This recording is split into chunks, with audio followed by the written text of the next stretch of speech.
Good morning, everyone. I hope you had a great 3-day weekend. Again, I apologize for not being in class.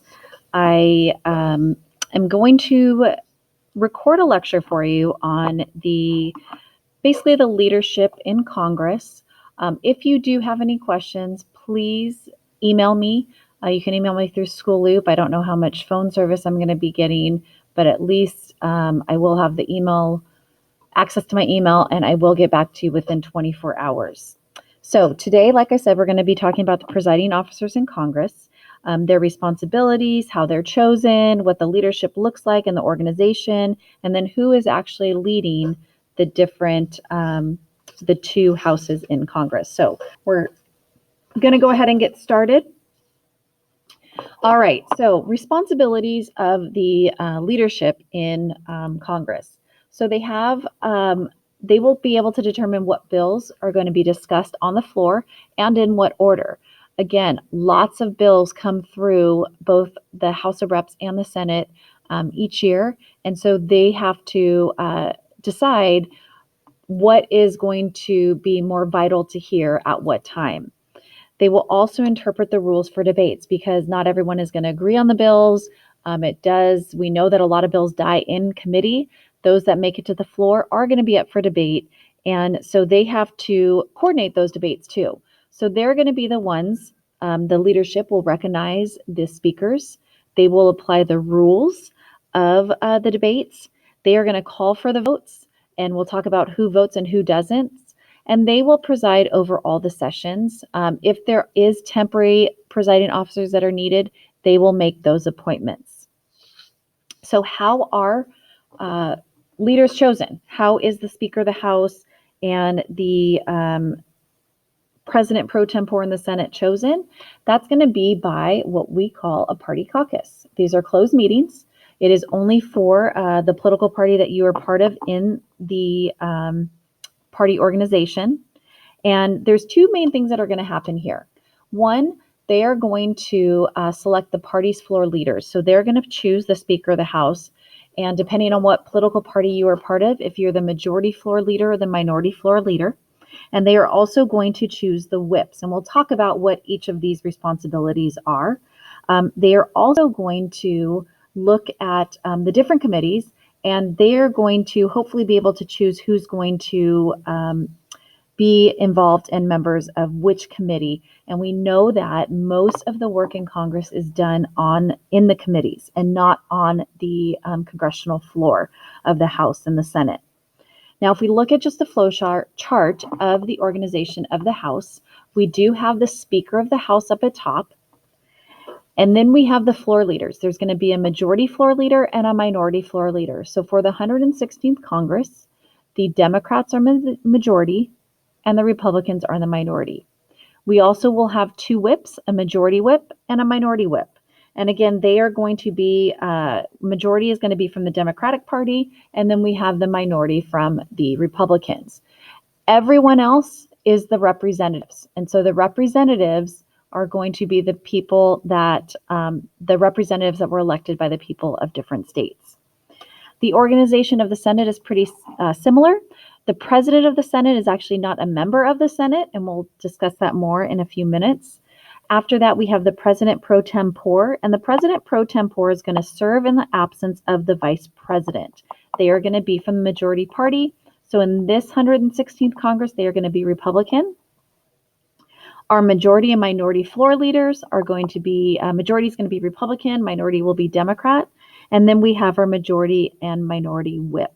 And those, again, are going to be, majority is going to be from Republican, minority is going to be from the Democrat, and then all the senators underneath that. So if we take a look at each of these, the first one I'd like to look at is the Speaker of the House. The Speaker of the House does have a lot of power. They follow the vice president in the presidential succession. So if the president and vice president cannot serve, then the Speaker of the House will become our president. They are elected from their home state. They are going to be chosen at the party caucus as the presiding officer of the House. They are going to be the leader of majority party. But the Speaker has to answer to all members of the House of Reps. So they are expected to be fair, and they are expected to act in a judicious manner. What that means is they can't just only call, when they're applying the rules, only recognize speakers from the Democratic Party.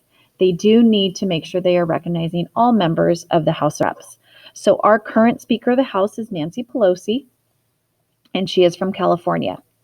So some other things that the Speaker of the House does, they are going to interpret and apply the rules in a fair and just manner. Now, because they are a member of the House of Reps, they are able to vote or debate on any topic that's presented on the floor of the House of Reps. They typically will debate, but they will not always vote.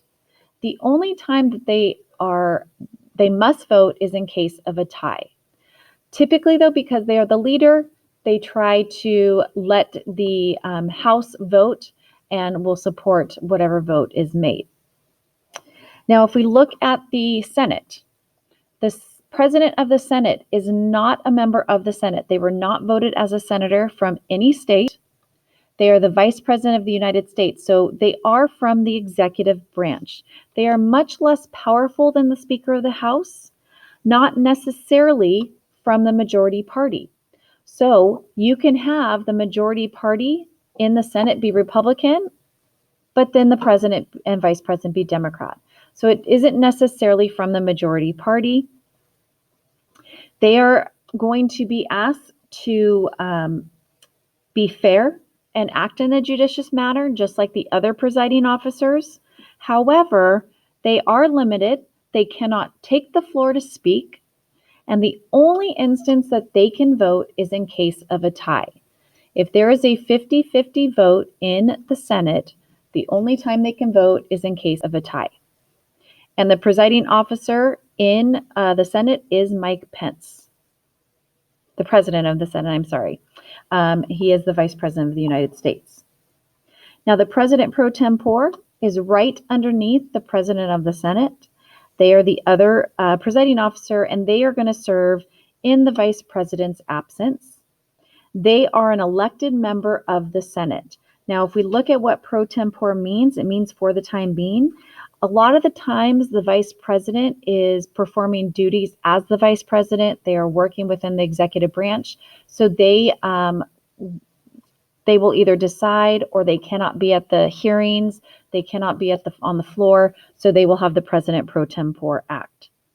Now, they will always be a member of the majority party.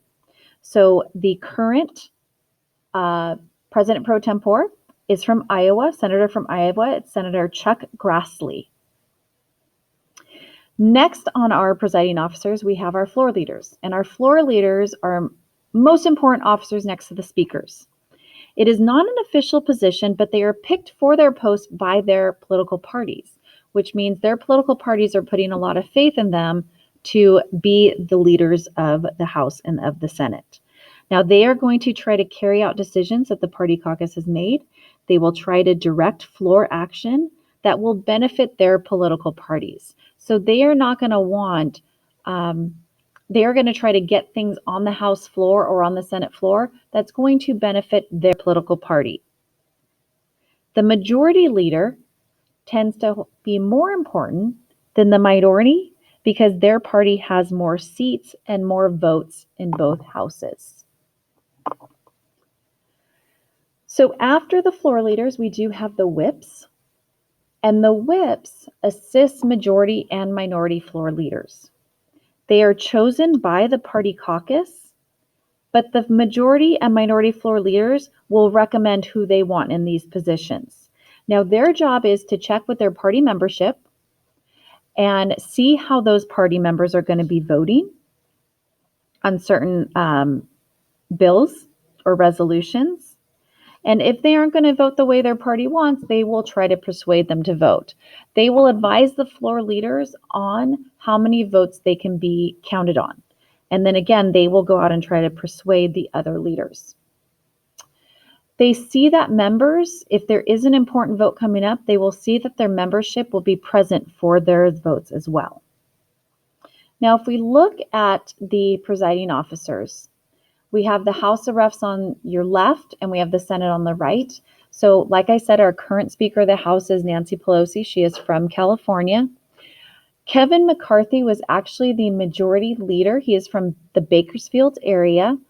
When the Democrats won the majority of the House in 2018, with our new Congress, the 116th session, the leadership switched. So we have Steny Hoyer from Maryland, who is a Democrat. He is going to be the majority leader, and that made Kevin McCarthy the minority leader. His party caucus, they voted him back in. The majority whip is from South Carolina. His name is James Clyburn. And then our minority whip used to be the majority whip, Steve Scalise, and he is from Louisiana. When we look at the Senate, we know the Speaker of the Senate is Mike Pence. He is the Vice President of the United States. President pro tempore is Chuck Grassley from Iowa. And our leadership with our majority and minority leader actually didn't change from the last session of Congress. Those actually stayed the same. We have Mitch McConnell, who is from Kentucky, and he is from the Republican Party, and our minority leader is Charles Schumer from New York. John Thune and Richard Durbin, John Thune from South Dakota and Richard Durbin from Illinois, they are the majority and minority whip. Again, the majority whip is from the Republican Party, and the Democratic whip is the minority whip is from the Democratic Party. We are going to go ahead and stop there today. We are done pretty much speaking about the presiding officers and who they are. Make sure you know some of these. Make sure you look over these for your notes and when you're studying for your test. Next class, you will have a lecture on voting and bills. We're going to take a look at the types of bills and resolutions and how members of Congress vote. At the end of that lecture, there is going to be some information on your test, things that you should know and things that you should make sure that you study for the written portion of your test, and also making sure that you know your quote of the day and your CNN 10 questions. Have a good rest of your day. Make sure you work on your how a bill becomes law, and I will see you on Monday.